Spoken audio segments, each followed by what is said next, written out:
Chapter 40, The Speculation, An Unwelcome Meeting. Oh, man. It seems like every time things are going well for these people, something unwelcome happens. Ugh. 5 months elapsed, and in the middle of October, Richard received an invitation to pass a few days at the abode of Count Alteroni. He contemplated change of scene with unfeigned delight and lost no time in repairing to Richmond. The Count received him with the utmost cordiality. The Countess expressed a regret that he should wait to be solicited to honor them with his company, and Isabella's countenance wore a smile and a blush as she extended her hand toward him. "I was anxious to see you again," said the Count after dinner, before the ladies had retired. "If it were only to joke you about the fright into which you threw poor Bounce the last time you were here. Isabel apprehended a duel between you and Dapper, but we never could learn the origin of your dispute." "Indeed, I scarcely dreaded such an event," said Isabella, "for however capable Mr. Markham may be of fighting, I felt perfectly well convinced that Captain Dapper would not be induced to commit such a breach of the peace." "Our dispute was a mere trifle," said Markham, "and I am sorry it should have reached your ears." "The Trojan War sprung from a trifle," cried the Count, "but these trifles are frequently very interesting." "The truth is," said Richard, "that I overheard Captain Dapper abuse me to his companion, heaven only knows why. Sir Cherry Bounce started away, and I was compelled to give the young officer a couple of boxes upon the ears to teach him courtesy in future." Isabella laughed heartily at this antidote, and Markham felt indescribably happy when he thus received a convincing proof that the lovely Italian was in no way interested in that aspirant to her hand.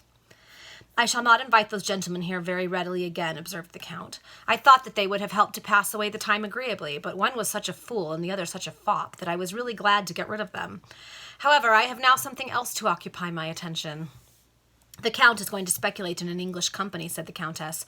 "We foreigners, you know, Mr. Markham, are struck with the facility with which enormous fortunes are built up in your country." "Italy has lost her commerce," added the Count with a sigh. "Poor Italy. Oh, man, I'm worrying that he is investing with George Montague, because everyone is, and George keeps ruining everybody."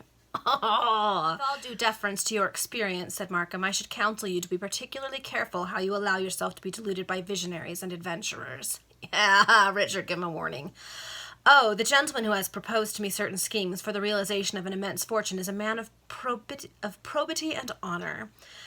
The truth is that the political condition of Italy may possibly compel me to remain in exile from my native land for the rest of my existence, and I am anxious to turn the means now within my reach to the best advantage for my daughter." "You know, my dear father," said Isabella, her eyes filling with tears, "that I can be contented with a little, a very little." I think I have before informed you that I lost a considerable portion of my own property through the nefarious speculations of an adventurer," observed Richard, "and I must confess that I look with a suspicious eye upon all schemes which induce us to change realities for chances. You possess, Count, all that you require to make you happy during your exile. Why should you sigh and languish after immense wealth?" The Signora bestowed a glance of gratitude upon Markham, who also rose considerably in the estimation of the Countess. Indeed, both ladies were very much averse to the Count's idea of speculating, and they were delighted to find in their visitor so able an advocate of their opinions. "I consider," resumed the Count, "that a man is bound to do the best he can to increase the property he has to leave his offspring, and as my own estate in Castelcicala is confiscated, and I have nothing to rely upon but a certain sum of ready money, I am determined to vest the greater portion of it in an enterprise which will produce immense returns." No, this sounds like a George Montague scheme. Come on, Count, be smart. "And what may the nature of the undertaking be?" "A line of steam packets between London and Montoni, the capital of Castelcicala. Such an enterprise would absorb all the commerce now enjoyed by Leghorn and Civita Vecchia, and Montoni would be the great mercantile port of Italy." "The scheme certainly seems plausible," observed Richard, "and, guided by your experience, may realize your expectations. I would rather see you embarking money in such an undertaking than in those desperate and outrageous ones which have nothing but their originality to recommend them." The Count smiled with triumph and satisfaction at having thus disarmed the opposition of his young friend to the projected speculation. "Yes, but I'm still nervous." The following day, Count Alteroni repaired to London and did not return home until dinner time. After dinner, he and Richard were sitting alone together, sipping their claret. The Count said in a semi-mysterious and confidential manner, "I have this morning broken the ice. Indeed, I have made the first plunge. I have confided the necessary funds to Mr. Greenwood, that is the name of the gentleman with whom I am to cooperate, and he will immediately busy himself with the foundation of the enterprise. I shall not, however, mention this to the Countess and Isabella for a few days, for in commercial matters ladies always entertain apprehensions which give one what you English call the blue devils." Richard made an observation. The evil, if evil it were, was done, and he did not choose to fill the Count with apprehensions which might eventually prove to be unfounded. The conversation upon the subject accordingly dropped for the present, and the two gentlemen joined the ladies in the drawing-room. I have a feeling this isn't going to go well, because we still have a lot of chapters left to go. Several weeks glided by, and Markham still remained at Richmond. His acquaintance with the Count's family rapidly expanded into an intimacy which gave him unfeigned pleasure. The Count treated him as a near relative, almost as a son. The Countess was charmed with him because he could converse upon German literature and history. And where the parents were so encouraging, how could the daughter be reserved? Isabella was naturally of a frank and confiding disposition, and she soon learned to consider Markham as a very intimate friend of the family. Whenever he hinted at the necessity of returning to his own home, he expressed his fears that he was intruding upon the hospitality of his kind hosts. Isabella always had some cause ready to delay his departure, as soon as her father and mother had concluded their own entreaties for him to prolong his visit. Markham had nothing to occupy his attention elsewhere, and he was thus easily induced to remain in a mansion where he received so much kindness, and where there was an attraction that daily disclosed new charms and revealed fresh spells. It was in the middle of December that Markham was walking on a fine frosty morning with Isabella along the high road in the immediate vicinity of the Count's dwelling, when he noticed a strange, arid, repulsive-looking individual looking at them at a short distance. At first he supposed that the man's way lay in the same direction which he and his fair companion were pursuing. He accordingly turned with Isabella into another path, and to his misfortune and annoyance found that he was still followed by the stranger, whose dilapidated appearance, long black matted hair, weak beard, filthy person, and sinister expression of countenance filled him with alarming suspicion. "Oh, man, I bet it's someone we know." I'm trying to think who it could be. Like Tom the Cracksman, or no, Cranky Jim wouldn't be back from banishment. Oh, okay, it's got to be someone we know. He remembered his dream, and a shudder passed through his frame. Determined to ascertain the motive of this man's perseverance in dogging him thus, he conducted Isabella by a short cut back to the house and retraced his steps to encounter the person who was still following him. Richard, that might not be a good idea. The man advanced toward him with a dogged and determined air, and yet downcast eyes, which were buried beneath his projecting temples and shaggy brows. "Hello, my fine fellow," he exclaimed when he came within a few yards of Richard. "You don't mean to say that you've forgotten an old pal?" "What, Anthony, is this you?" said Markham, turning deadly pale as he recognized one of his fellow prisoners in Newgate. It was the Resurrection Man. "Oh, so it is someone we knew from prison. This guy's bad news." "Yes, it is me, poor Tony Tidkins. But now permit me to ask you a question or two. What are you doing now? Who lives here? And what young girl was that you were talking with?" "And by what right do you dare put those insolent queries to me?" cried Markham, surveying the ruffian with mingled indignation and disgust. Ooh, maybe they didn't get along in prison. "Oh, if you don't choose to answer my questions, I can precious soon ascertain all the truth for myself," coolly replied the Resurrection Man, who never once looked Markham in the face. Then, having uttered these words, he advanced a few paces as if he were about to seek the Count's dwelling. "Wretch, what do you mean to do?" said Richard, hurrying after him and detaining him by the arm. "You do not know that the abode is sacred, and it is the residence of probity, innocence, and honor, that if you were to breathe a hint who and what you are, you would be spurned from the door." "I am accustomed to that in this Christian land, in this land of Bibles and missionary societies," said the Resurrection Man bitterly. Then, resuming his dogged surliness of tone, he added, "But at all events, I can first ask for alms and a morsel of bread at that house, and thereupon state that the gentleman who was just now walking with the young lady belonging to the house was a companion of mine in Newgate. A communication which will tend to preserve the innocence, honor, probity, and all the rest of that family." With these words, he again set off in the direction of the Count's abode. So they probably don't know that Richard was in prison, and the Resurrection Man's going to tell him. But tell him in a way that makes Richard seem like a bad guy. Oh, I knew it couldn't go well. He's going to get blackmailed or something, isn't he? Oh. "Confusion!" exclaimed Markham. "This man will now effect my ruin." A second time did he stop the Resurrection Man as he advanced toward the residence. "Well, what now? Isn't a man at liberty to walk which way he chooses?" "You cannot be so base as to betray me. You would not ruin my happiness forever," said Richard, in whose mind the particulars of his dream were now uppermost. "And why should I have any regard for you, since you receive and treat me as I was a dog? I really did not mean—" "Oh, bother to all apologies," cried the Resurrection Man ferociously.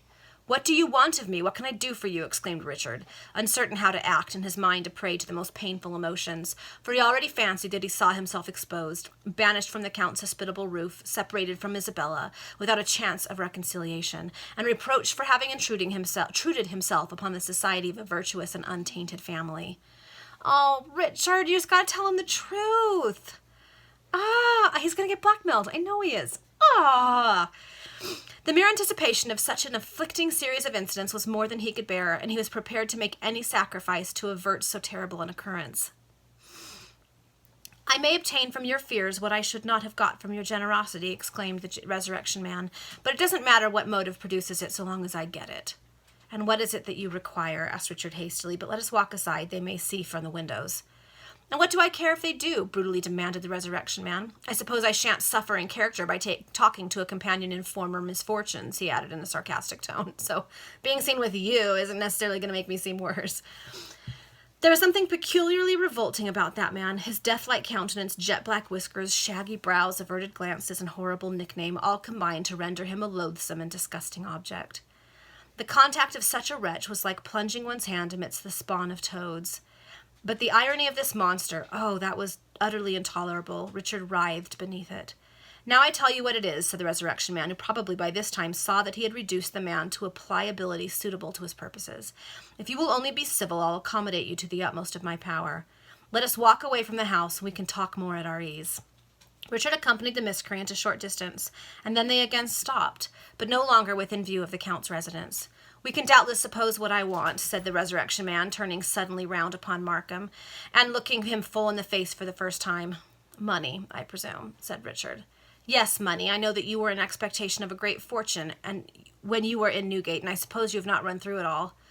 "I was almost totally ruined during my imprisonment by the unfortunate speculations in which my guardian engaged," answered Markham mournfully.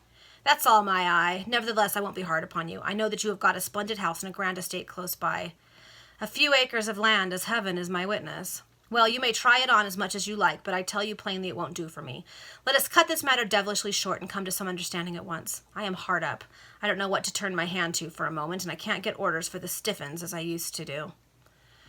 "All that I have told you about the loss of my property is quite true," said Markham, "and I have now but little more than a bare 200 a year to live upon." "Well, I will be generous and let you off easy," said the Resurrection Man. "You shall give me for the present—" "For the present?" repeated Markham, all of the terror of his mind again betraying him. "Yeah, he's going to blackmail you. Come on, Richard. You're not a little kid anymore. If I make any arrangement with you at all, it would be upon the express condition that you must never molest me more." "Be it so," said the Resurrection Man, whom the promise cost nothing, and who knew that there was nothing to bind him to its implicit performance.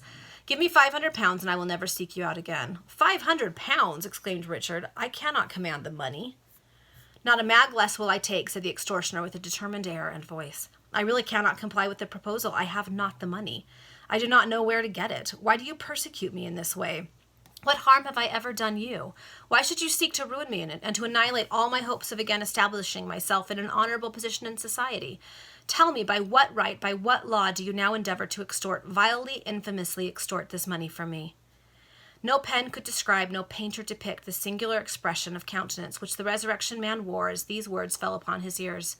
He knew not whether to burst out into a fit of laughter or to utter a volley of imprecations against his former companion in Newgate, and so, not to be wrong by doing one and omitting the other, he did both. His ironical and ferocious laugh fell horribly upon the ears of Markham, who was at the same time assailed by such a string of oaths and blasphemies that he trembled. "You want to know by what law and right I demand money of you?" cried the wretch, when he had indulged in his outpouring of laughter and imprecations to his heart's content. "Well, I will tell you. My law is that practiced by all the world, the oppression of the weak by the strong. And my right is also that of universal practice, the right of him who takes what will not dare to be refused. Now then, you understand me, and if not, bear my resolution." "Speak," said Richard, now thoroughly cooled and disarmed, "and let me know the worst at once." "You have confirmed my suspicion that you are courting the young girl I saw you walking with. You have confirmed that suspicion by your manner and your words. Now I require £500, and if you are anxious that your fair one should remain in ignorance of your Old Bailey adventures, you had best comply with my terms." "I positively declare that I have not the money," said Richard. Make it. But how? Borrow it off the young lady's father or mother or aunt or uncle. Never. Impossible. You say that you have a few acres of land left. I believe you have more, but let us take your own statement. Upon those few acres you can easily borrow the money I require, and diminish my miserable income still more. Yes or no with further wrangling. You must be well aware that this sacrifice is necessary if the girl is worth having. Just tell him the truth, Richard. Come on. In the name of heaven, allude not to the young lady with whom you saw me here now. Allude not to her in this disgraceful manner, cried Markham. For when the lips of that horrible man framed a sentiment which bore reference to Isabella, it seemed to Richard as if a loathsome serpent was pouring its slimy venom on a sweet and blooming flower. Will you give me the money? Demanded the Resurrection Man. I will give you 200 pounds. I have no more. I can't get more. I will not raise any more upon my property. Can't be done, returned the ruffian. I will have the 500 or nothing. It will take some days to procure the money, said Markham, yielding gradually. No, Markham. The only thing he can hold over you is that the Count's family doesn't know about this. Just tell the Count's family. If they're going to reject you over this, you shouldn't be with them anyway, because they will eventually find out. Never mind. Give me what you have about you for my present purposes, and name the day and place for me to receive the rest. Markham took his purse from his pocket and examined its contents. There were 17 sovereigns at that moment at his command. He retained 2 and handed 15 to the Resurrection Man, who pocketed them with savage glee. Now this looks like business, said he, and I'm in earnest that you will do the right thing. Where and when for the remainder? In a fortnight I will meet you at any place you may name in London, answered Markham. Well, make it a fortnight. Do you know the dark house in Brick Lane, Bethnal Green? What is it? Asked Richard, shuddering at the name. A public house.